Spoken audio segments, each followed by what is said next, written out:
오늘 우리가 읽어봤던 본문 말씀은 베데스다 연못에서 예수님께서 한 병자를 고치신 그 사건에서부터 시작된 이야기입니다. 당시 유대인들은 예수님께서 유대인들에게 하셨던 발언, 내 아버지께서 일하시니 나도 일한다, 이 말씀에서 예수님이 하나님을 자신의 아버지로 불렀기 때문에 이것을 굉장히 분개히 여겼고, 말씀에서는 그들이 예수님을 더욱 죽이고자 했다라고 기록되어 있습니다.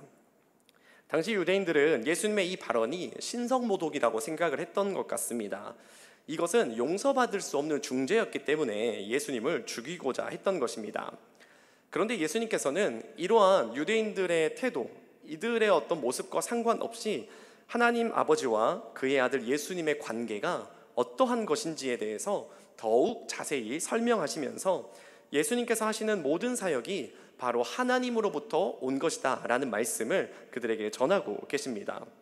그래서 오늘 말씀 요한복음 5장 19절 말씀을 함께 읽어보겠는데요, 예수님께서 하나님 아버지와 아들 예수 그리스도의 관계를 어떻게 이해하고 계시는지에 대해서 우리 생각하면서 우리 함께 읽어보겠습니다. 시작.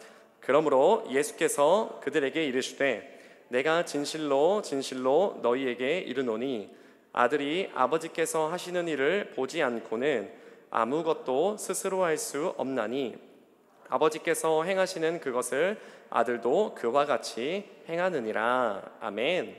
지금 예수님께서 베데스다 연못에서 한 병자를 고치셨습니다. 그런데 그 행함, 이 치유의 사역이 누구로부터 비롯된 것이라고 말씀하시냐면, 이거 내 힘과 내 능력으로 하는 것이 아니라 내 아버지이신 하나님께서 치유의 능력이 있으시고 병든 모든 세상을 회복하고 싶어 하시기 때문에 내가 그의 아들로서 아버지의 일을 행하는 것뿐이다 라고 말씀하고 계시는 것입니다.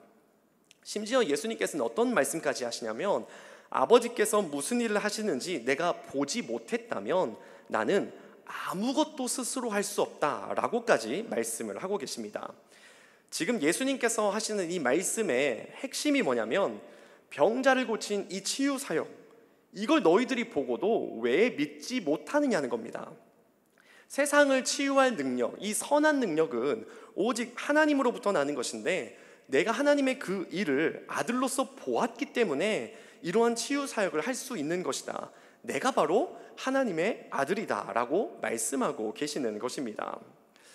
우리가 가족관계를 한번 생각해 보면 누군가의 아버지 그리고 누군가의 아들을 볼 때 이 사람이 참, 이 아들이 그 아버지와 참 닮았다, 분명히 이 아들이 이 아버지의 아들이다 라는 확신을 언제 얻을 수 있냐면, 그 사람이 닮은 부분, 특별히 두 사람이 동일한 행동을 하는 모습을 볼 때 이 사람 정말 이 아들, 이 아버지의 아들이 맞구나 라는 이야기를 할 때가 많이 있습니다. 특별히 저에게도 아들이 한 명 있는데요, 저희 아들은 집에서 주로 하는 일이 요즘에는 조금 덜 하지만 주로 하는 일이 뭐냐면 찬양 사역을 주로 진행을 합니다. 저희 아들은 주로 집에 오면 기타를 메고 이제 이런 멘트를 많이 합니다.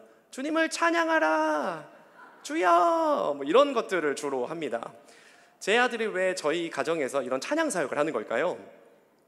아버지를 보고 배웠기 때문입니다. 저희 아들의 그런 모습들을 보고 어느 날 저희 어머니가 보시고 이런 멘트를 남기셨습니다. 그 아버지의 그 아들이네.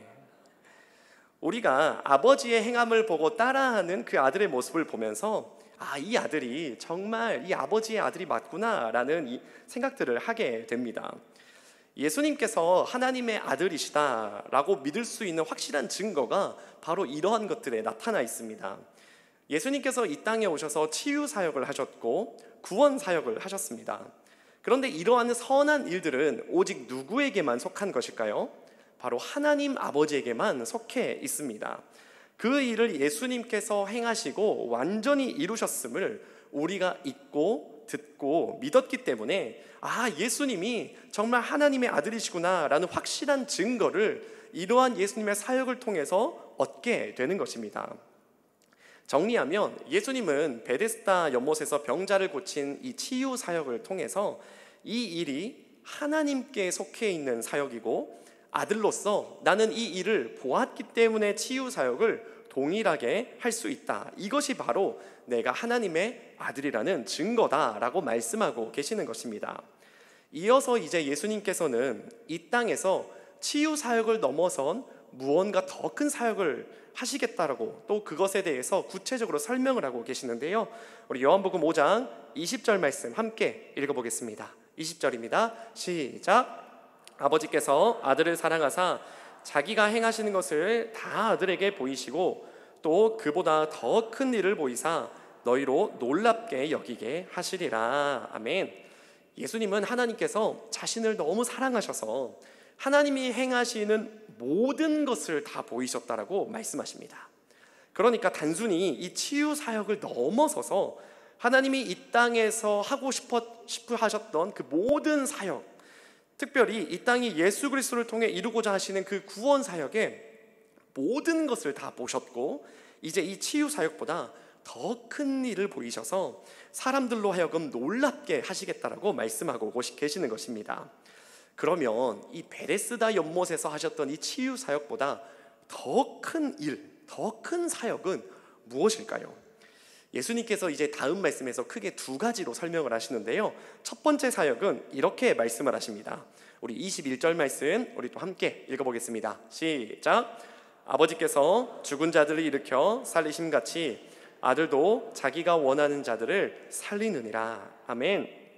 하나님 아버지께서 행하셔서 예수님께서 이 땅에서 동일하게 행하실 사역 첫 번째는 바로 살리는 사역입니다. 생명 사역, 부활 사역입니다. 이 행하심을 두 글자로 표현하면 이렇게 정리할 수 있을 것 같습니다. 영생입니다. 방금 읽어본 말씀에서 먼저 아버지께서 죽은 자들을 살리신 것 같이, 아버지께서 죽은 자들을 일으켜 살리심이라는 표현이 있는데요. 아마도 이거는 구약 성경에 드러난 이 하나님의 부활 사역을 표현하고 있는 것 같습니다. 구약에서도 죽었던 자가 부활한 놀라운 기적의 역사들이 있었습니다. 예를 들면 엘리야 선지자를 통해서 가난한 과부의 아들이 죽었다가 살아났고, 엘리사 선지자를 통해서 수넴 여인의 아들이 또한 죽었다가 살아났습니다.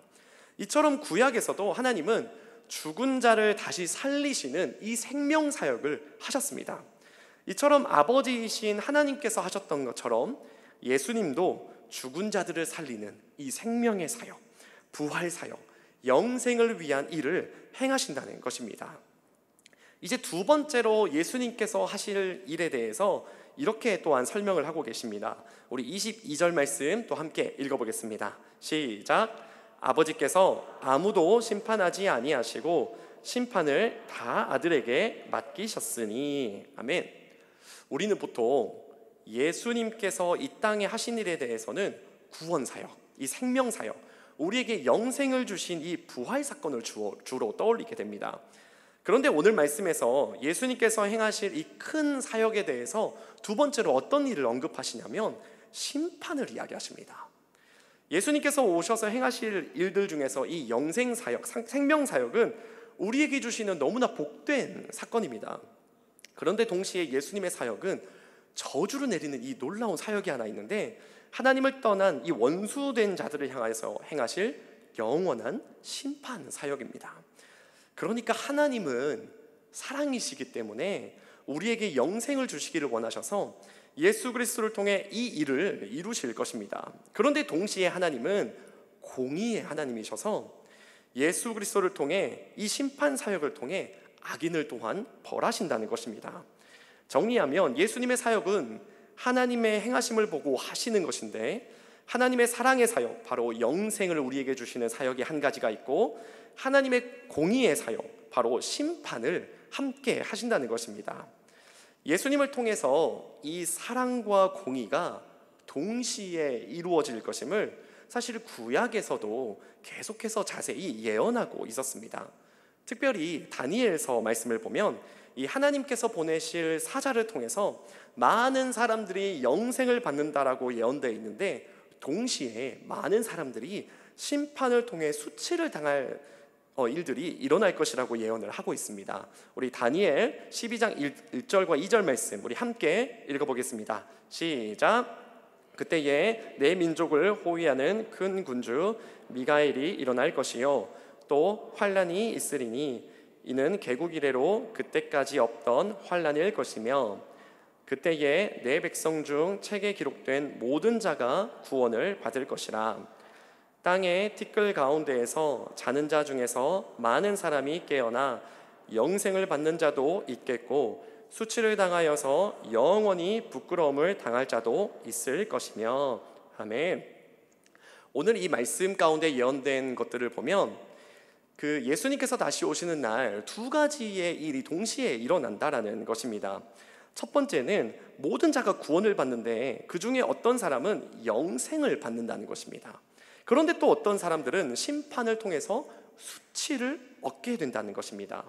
그리고 이 말씀이 성취되어서 요한복음에서도 예수님께서 말씀하시기를 예수님께서 행하실 이 큰 일, 이 두 가지 사역, 영생과 심판이 예수님을 통해 이루어질 것이라고 오늘 말씀하고 계시는 것입니다. 예수님께서 행하실 이 일들은 우리의 미래를 결정하는 일들입니다. 우리에게는 영생 또는 심판, 이 두 가지의 미래만이 정해져 있습니다. 이 두 가지의 미래 외에 우리에게 주어진 미래는 없습니다. 사랑하는 성도 여러분, 이 두 가지의 미래 중에서 여러분들은 어디에 속하기를 원하십니까? 아마도 우리 모두는 심판을 원하지 않고 이 영생을 원하고 계실 것입니다. 혹시라도 심판을 원하는 분들이 계십니까? 네, 없으시죠? 우리는 다 이 영생을 원하고 살고 있습니다. 그렇다면 어떤 사람들이 이 영생을 누리고 어떤 사람들이 심판을 당하게 되는 것일까요? 예수님께서는 오늘 본문 말씀 마지막 부분에서 이렇게 말씀을 하고 계십니다. 우리 5장 29절 말씀 함께 읽어보겠습니다. 시작. 선한 일을 행한 자는 생명의 부활로, 악한 일을 행한 자는 심판의 부활로 나오리라. 아멘. 우리에게 정해진 미래가 두 가지밖에 없다고 말씀을 드렸습니다. 하나는 생명, 하나는 심판입니다. 그런데 이 말씀을 보니까 생명의 부활을 하는 사람들은 누구냐면 선한 일을 행한 자들입니다. 반대로 심판의 부활로 나오는 사람들은 누구냐면 악한 일을 행하는 자들입니다. 그러니까 우리의 미래가 이 말씀만 놓고 보면 뭐로 결정됩니까? 행함으로 결정되는 것 같습니다. 여러분 좀 이상하지 않습니까? 우리 지금까지 목사님들을 통해서, 특별히 우리 담임 목사님을 통해서 이런 이야기 정말 많이 들어봤습니다. 우리는 믿음으로 구원받는다고 배웠습니다. 우리의 미래가 믿음으로 결정된다고 배웠습니다. 그런데 오늘 말씀은 우리가 어떻게 행하느냐에 따라서 구원이 결정된다는 마치 행위 구원론처럼 들려지기도 합니다. 그러면 우리가 이 말씀을 이제 어떻게 해석을 해야 될까요? 사실 성경을 우리가 잘 살펴보면 이런 말씀들이 많이 있습니다. 행함이 우리의 구원을 결정한다라는 뉘앙스를 가진 말씀들이 굉장히 많이 있습니다. 대표적인 말씀으로 우리 갈라디아서 말씀 한번 읽어보겠는데요, 우리 5장 19절부터 21절까지 우리 한번 읽어보도록 하겠습니다. 시작. 육체의 일은 분명하니 곧 음행과 더러운 것과 호색과 우상숭배와 주술과 원수 맺는 것과 분쟁과 시기와 분냄과 당 짓는 것과 분열함과 이단과 투기와 술 취함과 방탕함과 또 그와 같은 것들이라. 전에 너희에게 경계한 것 같이 경계하노니 이런 일을 하는 자들은 하나님의 나라를 유업으로 받지 못할 것이요. 하나님의 유업을 받지 못하는 자들이 어떤 사람들입니까? 불의한 일을 행하는 사람들입니다. 이 말씀만 놓고 보면 우리의 행함이 미래를 결정하는 것 같습니다. 그런데 또 동시에 성경은 우리의 구원은 오직 믿음에만 달려있다라고 말씀하는 구절도 많이 있습니다. 대표적으로 우리 사도행전 16장 31절 우리 함께 읽어보겠습니다. 시작. 이르되 주 예수를 믿으라. 그리하면 너와 내 집이 구원을 받으리라 하고. 아멘. 이게 이렇게 말씀들을 보니까 이제 정신이 혼미해지기 시작합니다. 분명히 목사님은 믿음으로 구원받는다 했는데 어떤 말씀은 믿음으로 구원받는다고 하고 또 어떤 말씀은 행함으로 구원받는 것 같고, 도대체 우리가 이것들을 어떻게 풀어내야 할까요? 이 문제를 풀어낼 수 있는 방법은 여러 가지가 있겠지만 오늘은 제가 이 문제를 열매라는 방식으로 좀 해석을 해보려고 합니다. 예를 한번 들어보겠습니다. 제가 나무를 두 그루를 샀습니다. 그리고 제가 이 나무들을 살 때 사과나무라고 믿고 사과나무라고 듣고 이 나무들을 샀습니다.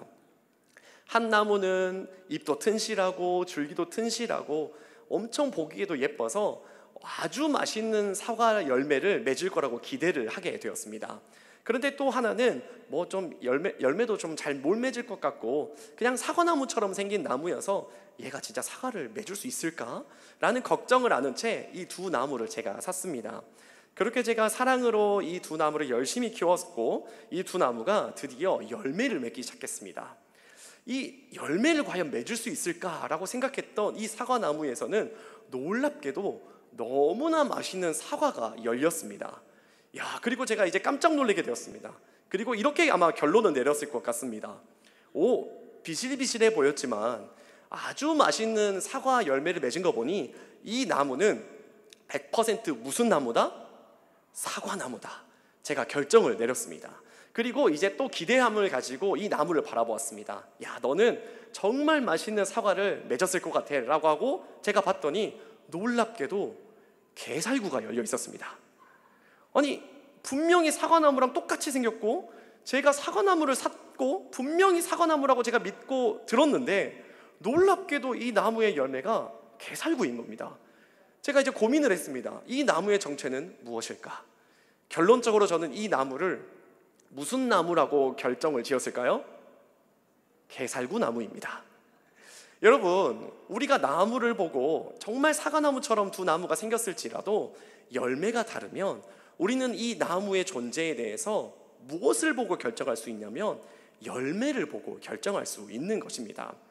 우리가 어떤 존재에 대한 결정을 지을 때 가장 중요한 것이 뭐냐면 열매입니다. 열매를 보고 그 나무의 존재, 그리고 또 한 사람의 존재가 어떠한 것인지를 알 수 있는 것입니다. 성경에서 말하는 이 믿음과 행위가 바로 이런 것입니다. 믿음으로 구원받은 사람이 끊임없이 악한 일만 행하면서 살 수 있을까요? 그렇지 않습니다. 믿음으로 구원받은 사람은 반드시 선한 열매를 향하여서 살아가게 되어 있습니다. 반대로 믿음이 없는 자들이 평생을 선한 일만 하면서 살 수 있을까요? 우리가 보기에 도덕적으로는 옳은 일을 하며 살 수 있겠지만 분명하게 하나님의 뜻에 먼 악한 일을 행하며 살아갈 수밖에 없게 된다는 것입니다. 성경에서 말하는 논리가 바로 이런 것입니다. 우리가 믿음을 가지고 예수님께 분명히 붙어 있다면 하나님의 뜻에 합당한 선한 열매를 맺을 수밖에 없다라는 것입니다. 제가 요즘 굉장히 좋아하는 찬양이 하나 있는데요. 오늘 제가 말씀드리는 이 복음에 대한 메시지와 얼마나 유사한지, 그리고 이 복음의 내용을 얼마나 잘 담고 있는지 모릅니다. 특별히 저희 아이들과 이 찬양을 자주 부르는데요, 조금 부끄럽지만 제가 짤막하게 한번 불러드리겠습니다. 포도나무 예수님께 착 붙어 있으면 내 삶의 멋진 열매 주렁주렁 주렁. 너무 찬양이 좋죠. 이 복음의 메시지를 얼마나 잘 담고 있는지, 포도나무 예수님께 믿음으로 붙어 있는 사람은 멋진 열매가 어떻게 된다고요? 주렁주렁 열린답니다. 여러분들의 삶의 열매 가운데 이 선한 열매가 주렁주렁 달리시기를 축복합니다. 여러분, 우리가 이렇게 믿음으로 살아가면 이런 열매를 맺을 수밖에 없기 때문에 우리 예수님께서 다시 오시는 날 우리를 무엇으로 판단하시냐면 바로 이 열매를 보고 판단하시는 것입니다. 그래서 오늘 우리가 읽어봤던 이 요한복음 5장 29절 말씀은요, 단순하게 행위만을 보고 생명의 부활과 심판의 부활로 나누겠다라는 이런 메시지가 아닙니다.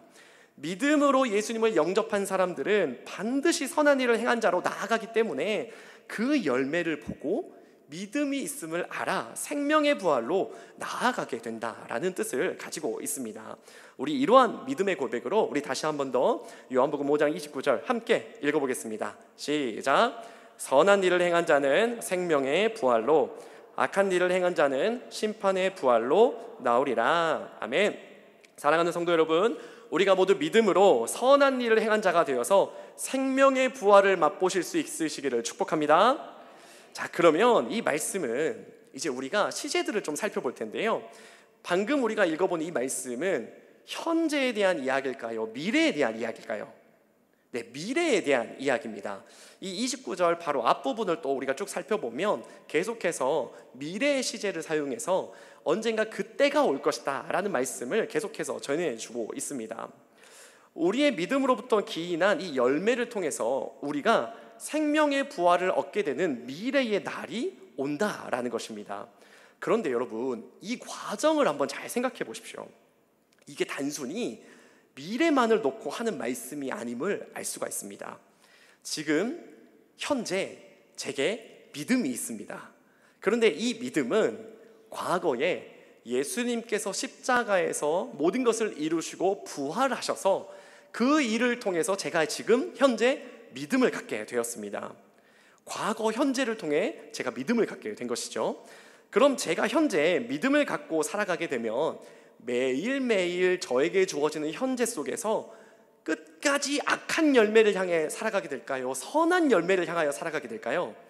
선한 열매를 향하여 살아가게 될 것입니다. 지금 현재 제가 믿음이 있어서 매일매일 주어지는 현재들을 선한 열매를 맺기 위해 살아가니까 제 미래가 결국 생명의 부활이라는 미래를 얻게 될 것입니까? 심판의 부활이라는 미래를 얻게 될 것입니까? 생명의 부활이라는 미래를 얻게 된다는 것입니다.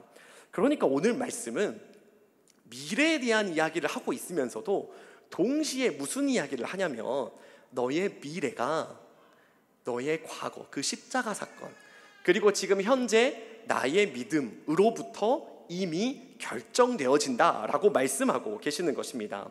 그러니까 우리가 이런 말씀 많이 들어보셨을 것입니다. 하나님의 나라는 이미와 아직이라는 말씀 많이 들어보셨죠?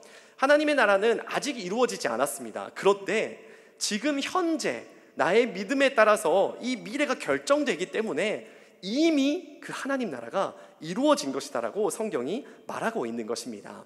그래서 오늘 예수님께서 중간에 이런 말씀을 하시는데요, 이 요한복음 5장 24절 말씀, 이게 이 시제를 잘 생각하면서 읽어보시면 좋을 것 같은데요, 우리 5장 24절 말씀 우리 함께 읽어보겠습니다. 시작. 내가 진실로 진실로 너희에게 이르노니 내 말을 듣고 또 나 보내신 이를 믿는 자는 영생을 얻었고 심판에 이르지 아니하나니 사망에서 생명으로 옮겼느니라. 아멘. 방금은 생명의 부활로 미래에 그런 일들이 일어날 것이라고 얘기해 놓고 지금 예수님이 뭐라고 얘기하시냐면 영생을 얻었고 사망에서 생명으로 옮겼다라고 말씀을 하고 계시는 것입니다. 사랑하는 성도 여러분, 우리는 이미 예수님을 믿음으로 영생을 얻게 된 줄로 믿으시기를 축복합니다. 우리는 이미 이 믿음으로 사망에서 생명으로 옮겨진 줄로 믿으시기를 축복합니다. 아멘. 제가 이 메시지를 조금 더 잘 이해하기 위해서 저의 이야기를 잠깐 해드리려고 하는데요, 제가 최근에 어떤 분과 좀 깊이 있는 대화를 하게 되었습니다. 굉장히 재미있게 대화를 하는데 갑자기 이 분이 저에게 이런 이야기를 해주시는 겁니다. 역시 죽음의 문턱을 넘어본 사람들은 생각이 달라요 라는 이야기를 하셨습니다. 왜 이런 이야기를 하셨냐면 그분도, 저와 대화했던 그분도 오래전에 암 선고를 받고 어떤 죽음의 문턱을 넘어본 경험이 있으시고 저 역시도 암 선고를 받은 적이 있어서 그때 당시에 정말 죽음이 죽음이 정말 이렇게 코앞에 다가와 있는 그런 경험을 했던 적이 있습니다. 그러니까 이분이 저와 대화를 하면서 이런 이야기를 하셨던 것입니다. 죽음의 문턱을 넘어본 사람들은 생각이 달라요. 제가 이 말을 듣고 곰곰이 생각해 보니까 제가 한 2년 전에 암 선고를 받은 이후로 저의 현실이 얼마나 많이 달라졌는지에 대해서 깨달을 수 있게 되었습니다. 제가 이렇게 암 선고를 받고 정말 죽음에 대해서 깊게 생각을 하고 먼 미래에 있을 것만 같던 그 죽음이 내 코앞에 있구나라는 사실을 인지한 뒤로는 제 삶에 이런 변화들이 찾아왔습니다. 예를 들면 이제 더 이상 이 땅의 것들에 마음을 쏟지 않게 되었습니다. 그 전에는 제가 물질적인 부분들, 사역의 성공, 눈에 보이는 것들이 제 마음을 상당히 많이 잘 사로잡았더라면 지금은 이 땅의 것들을 향한 소망과 그것들을 향한 마음이 거의 사라져 버렸습니다. 죽음이 현실이 되니까 미래에 언젠가 찾아올 그 죽음이 저의 현재가 되니까 이런 것들이 너무 무의미하더라고요. 그리고 더 중요한 것들을 바라보게 되었습니다. 하나님께서 내게 행하실 그 하나님의 뜻이 무엇인지가 제 삶에서 제일 중요해졌고, 예를 들면 저의 가족들이 저에게 제일 소중해졌습니다. 이런 것들만이 남아서 예전에는 제가 사람들 눈치도 좀 많이 보고 스트레스도 받고 그랬었는데, 지금은 그런 게 거의 없고, 뭐 사람들이 뭐라 하건 제게 주신 하나님의 뜻이 이것이라고 생각하면 그냥 그 길을 가는 담대함도 생기게 되었습니다. 제가 이런 변화들을 겪을 수 있었던 이유가 무엇입니까? 바로 암 선고를 통해서 미래의 죽음이 저의 현재가 되었기 때문입니다. 저는 신앙생활에서도 굉장히 많은 변화를 겪었습니다. 예를 들면 종말론적인 메시지가 담긴 찬양을 할 때 저는 먼 미래에 일어날 일, 그 날을 소망하는 믿음을 가지고 주로 찬양을 했었습니다.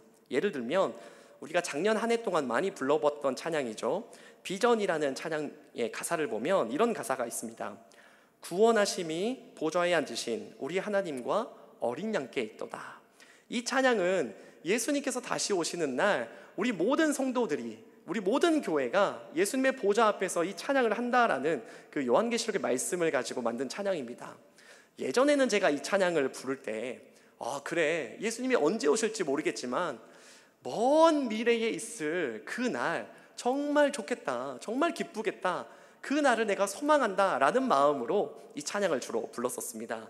그런데 지금은 제가 이런 찬양들을 부를 때 어떤 마음으로 찬양을 하냐면요, 지금 제게 이 찬양이 이미 이루어진 것을 확신하며 찬양합니다. 나중에 미래의 성도들이 예수 그리스도의 그 보좌 앞에서 불러질 찬양들이요, 제게 이미 제 삶에 이미 이루어져서 저는 이미 그때 그 찬양들을 현재 가운데서 찬양을 하고 있습니다. 예를 들면 또 꽃들도라는 찬양, 우리가 이따가 이 찬양을 한번 불러볼 텐데요, 이 찬양을 보면 이런 가사가 있습니다. 그 날에 하늘이 열리고 모든 이가 보게 되리라. 마침내 꽃들이 피고 영광의 주가 오시리라. 이 찬양도 먼 미래, 언제가 될지 모르지만 미래에 있을 그 날을 바라보면서 하는 찬양인데요, 저는 이 찬양을 부를 때마다 어떤 믿음으로 찬양하는지 아십니까? 그 날에 하늘이 열리고 모든 이가 보게 되리라. 근데 저는 이 찬양이요, 이미 이루어졌다고 생각합니다. 그래서 저는 이 찬양들을 부를 때마다 온 세계를 향하여서 선포하듯이 찬양합니다. 꽃들아, 구름들아, 온 열방아, 세상아, 찬양하라. 하나님의 나라가 이미 임했다, 이미 완성됐다, 이루어졌다 라고 이미 내게 이루어진 줄로 믿고 선포하며 저는 찬양을 하고 있습니다. 사랑하는 성도 여러분, 우리가 예수 그리스도를 믿기만 하면 우리의 미래는 이미 결정되어 있습니다. 그렇기 때문에 먼 미래 같지만 그 미래가 이미 내게 임한 현재가 되는 것입니다. 미래에 일어날 일이지만 이미 우리가 현재가 되었기 때문에 성도 여러분, 찬양할 때마다, 기도하실 때마다, 말씀을 읽으실 때마다 선포하시기 바랍니다. 우리는 이미 영생을 얻었습니다. 할렐루야. 우리는 이미 사망에서 생명으로 옮겨졌습니다. 할렐루야. 오늘 이 시간 우리가 찬양하며 기도할 때요, 우리가 이 믿음으로 함께 나아가셨으면 좋겠습니다. 먼 미래처럼 느껴졌던 그 하나님 나라가 이미 임했으니 주님, 제가 이 기쁨으로 그 하늘의 기쁨을 맛보며 주님을 찬양하며 온 열방을 향해 선포하며 나아가겠습니다. 우리가 이 믿음으로 주님 앞에 나아가실 수 있었으면 좋겠습니다. 오늘 이 시간 우리가 기쁨으로 찬양할 텐데요, 온 세상이 이미 예수 그리스도의 구원 역사를 통해 하나님과 화목되었음을 선포하시기를 축복합니다. 하나님의 나라가 이미 우리에게 임하였습니다. 우리 이런 믿음의 고백으로 함께 찬양하며 주님께 나아가시겠습니다.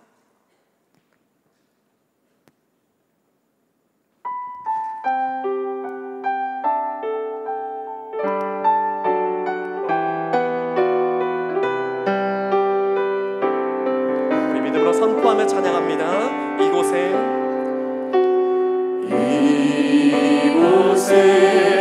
생명샘 솟아나 눈물 골짝 지나갈 때에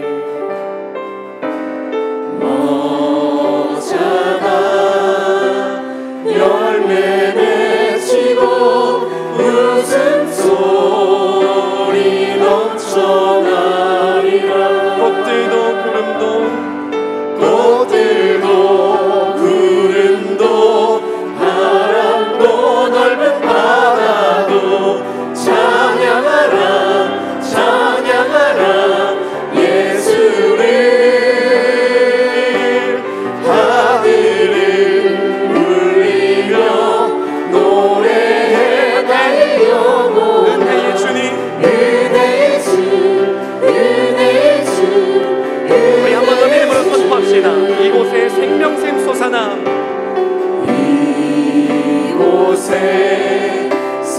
생명샘 솟아나 눈물 골짝 지나갈 때에 멋자가 열매 맺히고 웃음소리 넘쳐나. 이 절로 고백합시다. 그날에 하늘이 열리고. 아멘.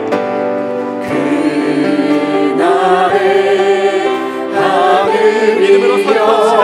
모든 이가 보게 되리라. 아멘. 마침내 꽃들이 피고 영광의 주가 오시리라. 꽃들도 구름도 바람도 넓은 바다도 찬양하라 찬양하라 예수를. 하늘을 울리며 노래해 나의 영혼아 은혜의 주. 우리 온 열방에 선포해 나가겠습니다. 꽃들도 구름도 찬양하라. 꽃들도 구름도 바람도 넓은 바다도 찬양하라 찬양하라 예수를. 하늘을 울리며 노래해 나의 영혼아 은혜의 주. 우리 온 열방에 선포합시다. 꽃들도 구름도 찬양할지어다. 꽃들도 구름도 바람도 넓은 바다도 찬양하라 찬양하라 예수를. 하늘을 울리며 노래해 나의 영혼아 은혜의 주. 임한 하나님 나라를 거두며 우리 함께 기도함으로 나아가시겠습니다. 함께 기도합시다. 사랑과 풍성하신 하나님 아버지, 오늘도 우리에게 귀한 하나님 나라가 이루어졌음을 믿게 하심을 찬양합니다. 주님 우리의 연약하신 가운데 이 믿음이 있게 하여 주시옵소서. 하나님이 우리 삶 가운데 이루어진 그 하나님 나라를 거두며 노래해 나의 영혼아 은혜의 주. 믿음으로 우리의 삶을 살릴 수 있도록 은혜의 주. 주님의 일하심을 기대합니다. 우리가 이런 믿음을 가지고 넓은 바다를 선포하며 나아갑니다. 그 바다가 넓은 바다에서 찬양하라. 주님이 다시 오실 그 날이 이미 우리에게 임한 것을 하나님과 우리가 화목되었음을 선포하며 예수의 기도하며 사랑의 삶을 주님 역사하여 주시옵소서.